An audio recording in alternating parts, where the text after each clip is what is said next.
Audio Jungle.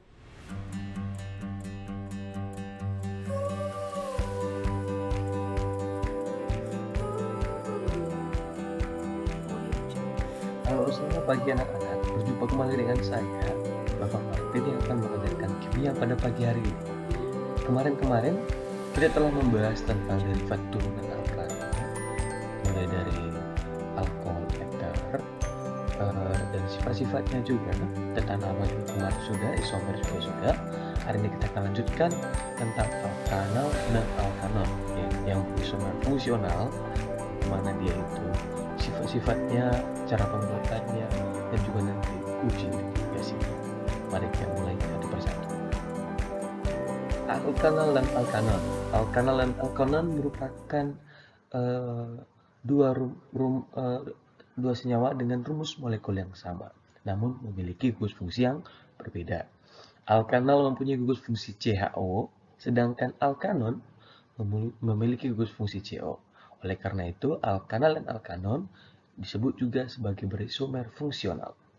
Alkanal termasuk golongan aldehida, yaitu senyawa turunan karbon dengan gugus fungsi CHO. Biasanya memiliki rumus umum, di mana dia adalah R, yaitu alkil, berikatan dengan C rangkap 2 ke O, dan langsung ke H. Nah, gugus fungsinya terletak di ujung rantai C. Isomer fungsi antara alkanal dan alkanon. Alkanal dan alkanon mempunyai rumus molekul yang sama, namun gugus fungsi yang berbeda pastinya tadi ya. Alkanal dan alkanon berusaha fungsi. Contohnya sebagai berikut ini.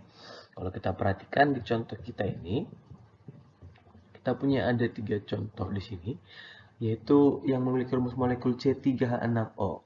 C3H6O itu dimiliki oleh namanya propanal, yang C-nya ada 3 kan. Namun dia memiliki gugus fungsi CHO di sini, itu namanya propanal, bisa berfungsi dengan yang namanya propanon, ya kan? Dimana dia CH3, di tengahnya C yang rangkap 2 ke O. Nah, ini dia gugus fungsi sebagai karbonil yang ada di tengah-tengah antara metil-metil, atau juga bisa disebut namanya metil-metil keton, gitu dia ya. Kemudian C4H8O yaitu butanal, yaitu ada CH3, CH2, nah CH2-nya ada 2 kali ya, itu rantai lurus terus sampai masuk ke C yang rangkap 2 ke O dan ke H, namanya butanal. Memiliki isomer fungsi yaitu butanon. Nah, seperti ini dia gambarnya, atau bisa juga disebut sebagai metil etil metil keton ya, etil metil keton atau butanol. C5H10O. Seperti ini strukturnya, namanya pentanal, memiliki isomer fungsional yang itu 3 pentanon, atau bisa juga disebut sebagai etil-etil keton. Sifat fisika alkanal. Pada temperatur biasa, metanal merupakan gas yang berbau, tidak enak, menyesatkan, dan menyakitkan apabila terhirup. Suku-suku lainnya biasanya itu berupa cairan-cairan. Makin panjang rantai C-nya, maka biasanya makin harum baunya.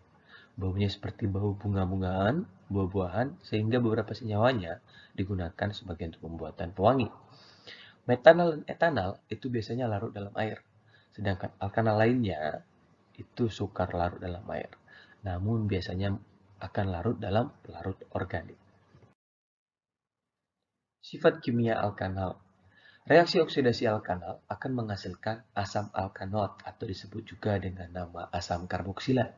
Contohnya seperti contoh berikut. Di sini ada propanal ya, dengan struktur CH3, CH2, C yang rangkap 2 ke O dan berikatan dengan A. Jika dia dioksidasi, maka dia akan menghasilkan yang namanya asam propanoat. Ya, ditambah dengan H2O liquid. Nah, jika reaksi adisi alkanal, ya kan, itu maka nanti dia ceritanya itu ikatan C rangkap 2 ke O-nya akan diputuskan kan gitu. Nah, maka dia akan berikatan kovalen tunggal. Nah, jika kita adisi dengan hidrogen akan menghasilkan alkohol primer, dan jika kita adisi dengan asam sianida akan menghasilkan hidroksi karbonitril, dan jika kita adisi dengan natrium bisulfit akan menghasilkan zat yang sukar larut. Kegunaan alkanal. Metanal ataupun formaldehida nama lainnya ya, nama trivialnya adalah alkanal yang banyak diproduksi karena paling banyak kegunaannya. Misalkan membuatkan formalin. Mungkin beberapa dari anak-anak sekalian itu tahu apa arti formalin ya. Formalin itu biasa disinfektan untuk jenazah supaya tidak cepat membusuk. Nah, merupakan larutan 30-40% formaldehyde dalam air dan memiliki bau yang sangat tajam. Namun beberapa eh, penjual ikan asin misalkan sangat tidak bertanggung jawab menggunakan formalin untuk sebagai bahan pengawetnya. Jadi mohon berhati-hati, bisa memilih bahan-bahan yang eh, makanan yang sehat untuk kita. Formalin digunakan juga untuk mengawetkan preparat-preparat anatomi dan mayat. Nah, itu dia ya. Pembuatan alkanal. Alkanal dapat dibuat dengan mengoksidasi alkohol primer. Oksidator yang digunakan biasanya K-4 ataupun K2Cr2O7 pada suasana asam. Contohnya seperti 1-propanol di sini saya buat. Dioksidasi akan menghasilkan propanal, ya kan? Nah, di sini di alkohol primer kenapa?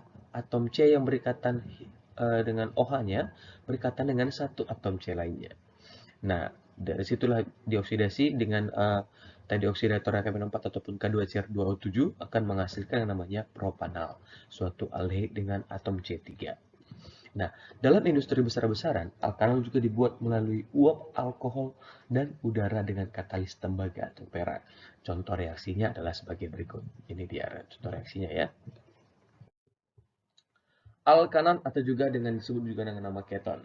Ya kan, itu senyawa turunan alkana dengan gugus fungsinya C yang rangkap 2 ke O. Gugus karbonil pastinya. Di antara alkil. Ya kan? Nah, rumus umumnya biasanya ada R yaitu alkil yang di tengah-tengahnya ada C rangkap 2 ke O. Sudah jelas di gambar kita ya.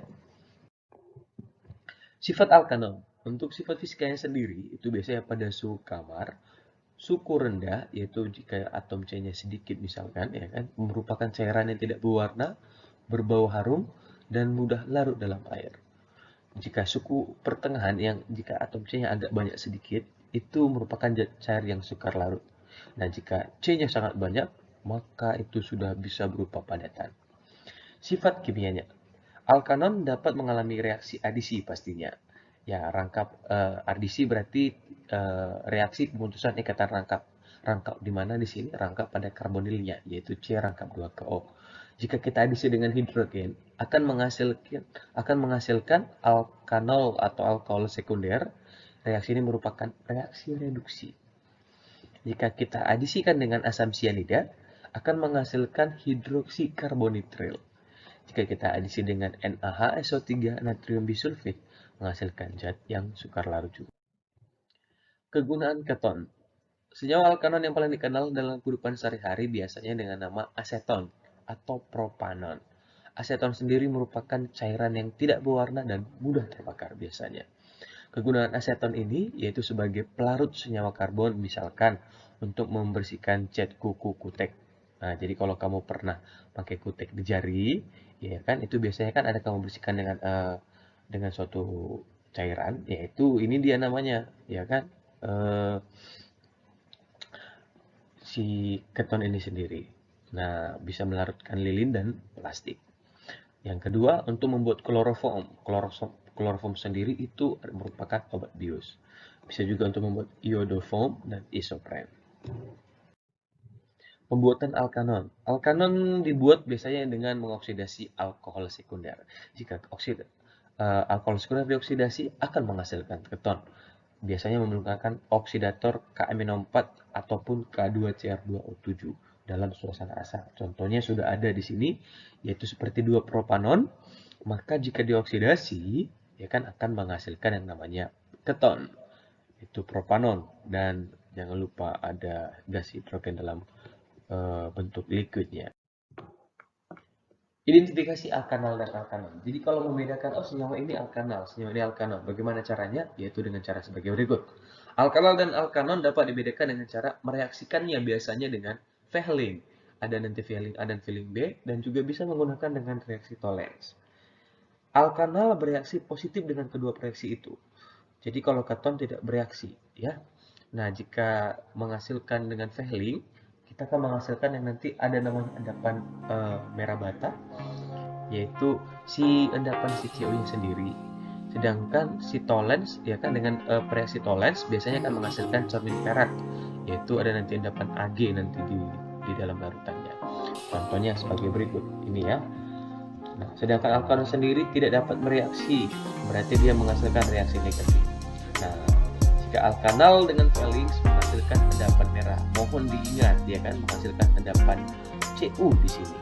Sedangkan alkanal dengan tolens itu akan menghasilkan cermin perak, endapan Ag. Sedangkan kalau di keton atau alkanon itu kedua-duanya tidak akan bereaksi dia. Jadi mohon diingat ya. Ini sering masuk di soal, sangat penting, mohon dihafalin. Baiklah, demikian dulu pembelajaran kita pada pagi hari ini. Saya harap sudah mengerti tentang sifat-sifat alkanal dan alkanon. Jika ada yang perlu ditanyakan, boleh bertanya kepada saya atau guru-guru bidang studinya masing-masing, boleh melalui WA, GC ataupun media komunikasi lainnya. Selamat belajar, tetap sehat selalu. Sampai jumpa di pertemuan selanjutnya. Terima kasih.